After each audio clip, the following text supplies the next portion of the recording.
आपल्या लोकांची आपली वाहिनी एबीडी न्यूज मराठी।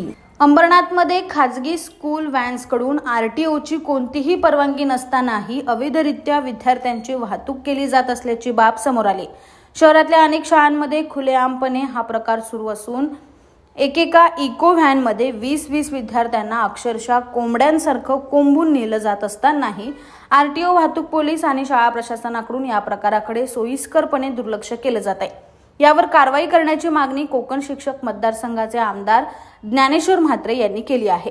अंबरनाथ शहरात अनेक खाजगी शाळा असून काही शाळांच्या स्वतःच्या बसेस आहेत, ज्या शासकीय नियमांची पूर्तता करत असल्याचं पाहायला मिळतं। तर काही शाळांमध्ये खाजगी इको व्हॅन, टेम्पो ट्रॅव्हल, रिक्षा यांच्या माध्यमातून विद्यार्थ्यांची ने-आण केली जाते। मात्र ही वाहतूक करण्यासाठी आरटीओ आणि शाळेची परवानगी आवश्यक असते। तसंच विद्यार्थी सुरक्षा कायदा आणि शासनाच्या नियमांची पूर्तता करणंही आवश्यक असतं। मात्र हे नियम धाब्यावर बसवून अनेक शाळांमध्ये खाजगी इको व्हॅनमधून विद्यार्थ्यांची ने-आण केली जाते।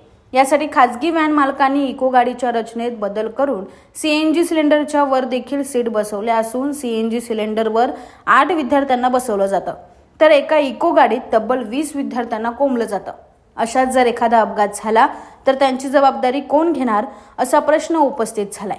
त्यामुळे अपघात झाल्यानंतर नियम लादण्यापेक्षा आधीच या अवैध विद्यार्थी वाहतुकींवर आरटीओ आणि वाहतूक पोलिसांनी कारवाई करावी अशी मागणी कोकण शिक्षक मतदारसंघाचे आमदार ज्ञानेश्वर म्हात्रे यांनी केली आहे।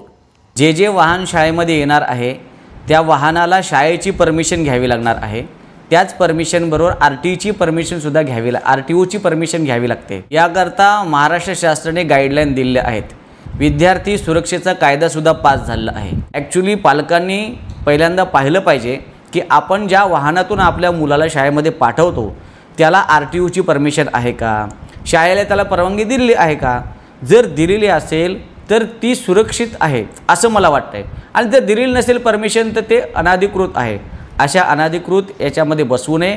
पीएनजी आणि सीएनजीच्या बाबतीत आपण पाहिलं आहे की अनेकदा स्फोट झाले आहेत, तर मुलांच्या सुरक्षेच्या दृष्टीने ते चुकीचंच आहे। म्हणून आरटीओच्या माध्यमातून शासनाने ऑलरेडी कायदा केला आहे, तर आरटीओने त्याच्यावर कारवाई केली गेली पाहिजे।